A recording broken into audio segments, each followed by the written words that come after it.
telling man Patrick, it's about 30 degrees outside today. Hello, it's the 17th of February 2024.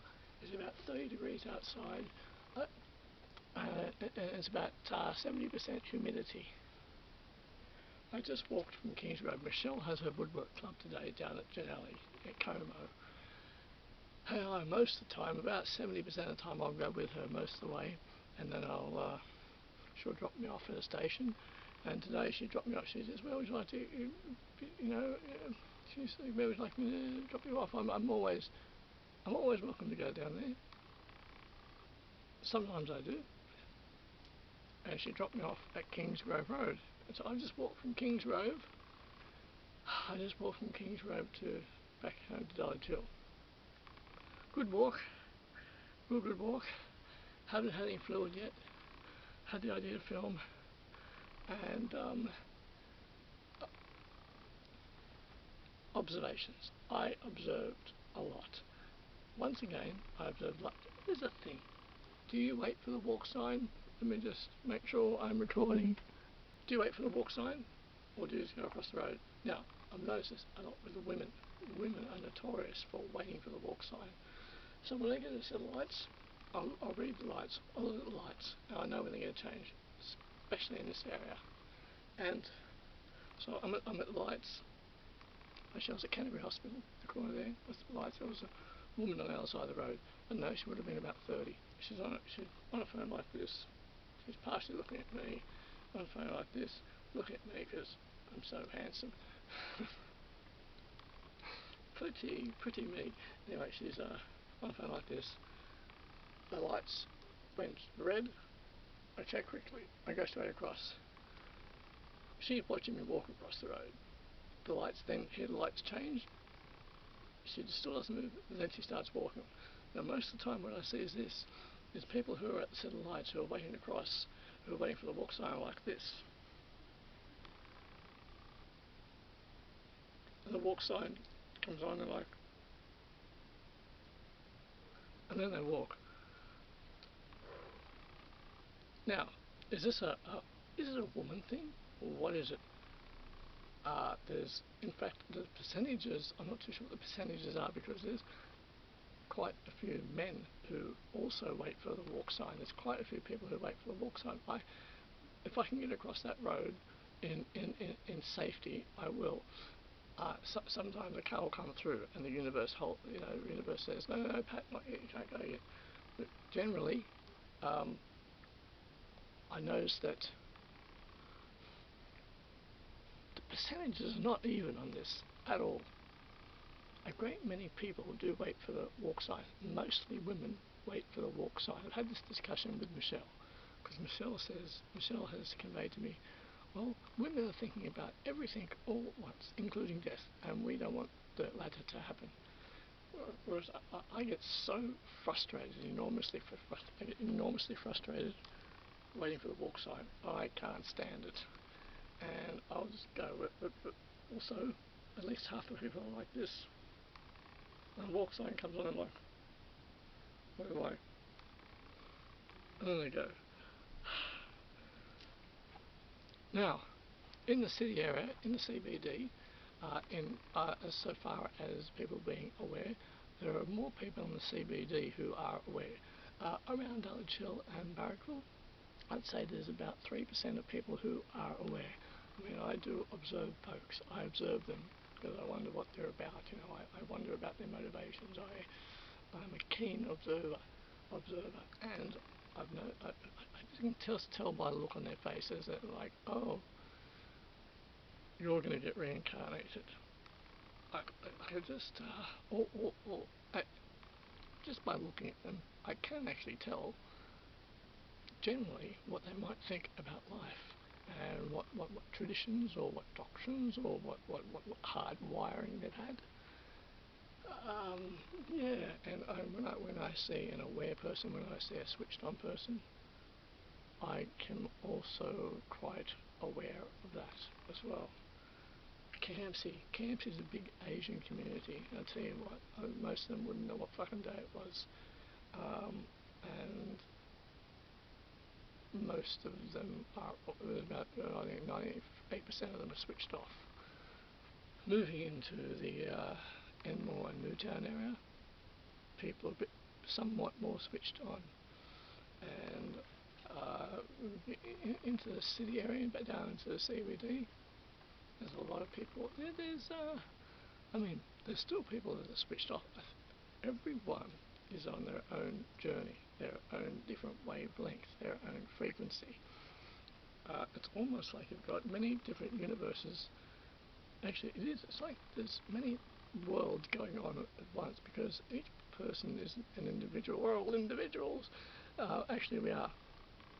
Each person is experiencing a different reality. Like the person, for instance, as well as in this, just I was in the city right now, I'm standing here, but there's a person over there, and they can see me, but they're not where I am. That's a different reality. It's a different perspective. Everyone's journey and situations are different, yet what we have in common with that is that we have similar aspects, similar nodes, similar aspects within those situations, similar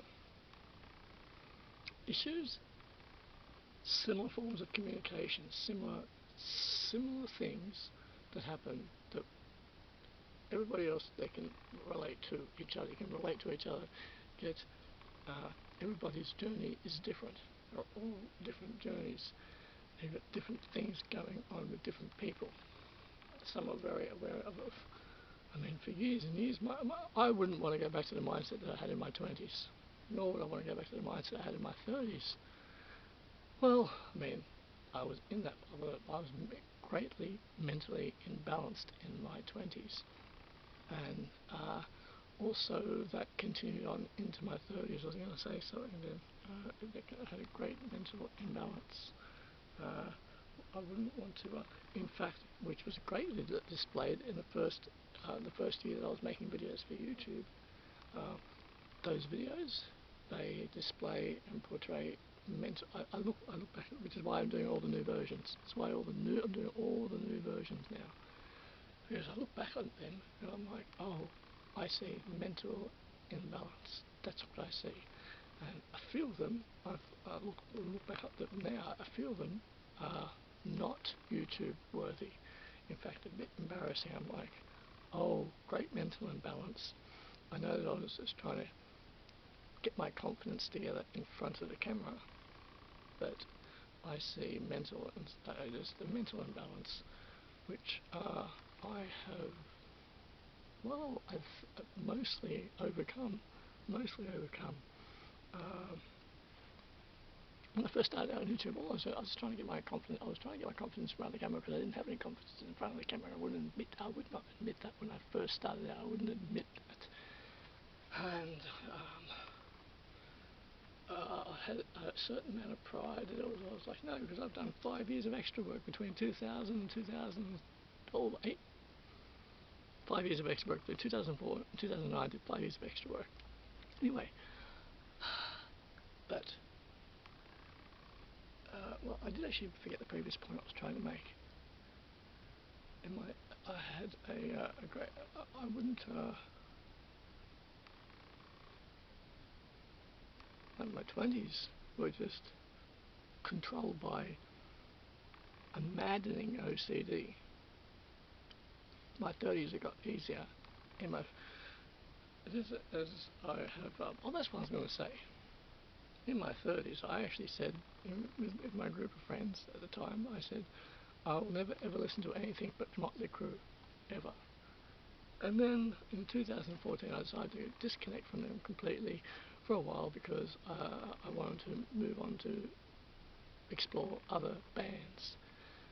Also, having been a Guns N' Roses die-hard fan for many years. Now, I don't even listen to Crew anymore. It's a bit traumatic for me. But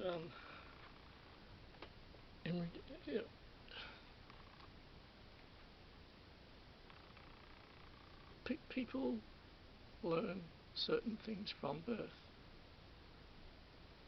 and are educated in a certain way. They're given information which the brain processes, and then and then after that they're given a new lot of information which the brain processes. And as the brain, I'm not getting this from any scientific journal. This is just my thing. This is my doodle. What's my thing? As we mature, well, I suppose when I was younger I thought, oh, age 30 mature. Well, I think I reached that point at about 45. Yeah, I was about 45 when I started to mature, I think. And I was incredibly difficult to be around in my 20s. Erratic. OCD to the extreme. People couldn't be around me. In my 30s, I think it became, my 30s was troublesome as well. Now, but in regard of just, if going down into the Sydney CBD and the circular care area, generally I tend to see more people that are switched on, more people are alert there in that area. Whereas in this area here, I think it's about 2%.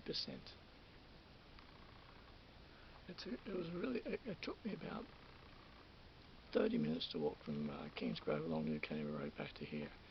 It was a good walk, I wondered. There was a girl sitting at the bus stop, a woman sitting at the bus stop on New Canterbury Road, and I said to her, I just walked, and then I stopped myself, and she looked up, she was like, because some people are like, you say something to some people, especially women, younger women, you say something to them, and they're like, no. Oh, is it my charm, my good looks? And I find the absolute easiest people to approach on the street are men aged 50 and upwards, and also I have some great conversations with women who are in their 60s and 70s, and approaching a girl on the street, a woman who's in her mid-20s. Well, break the code. And be like, no. Yes, I'm going to have some fluid when I get back upstairs. Observations. Just, do you observe people on the street? Are they glued to their phones? Are they're just stuck to their phones? And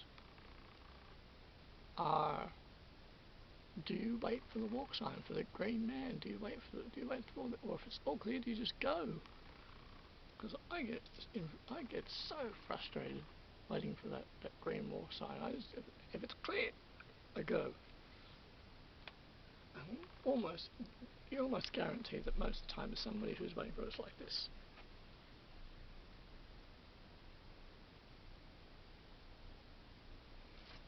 Okay.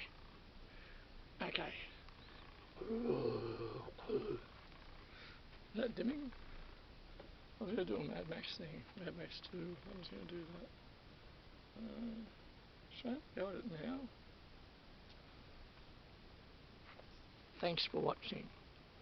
Thanks for tuning in. Midnight Charlie Man Patrick. Do you wait for the walk sign?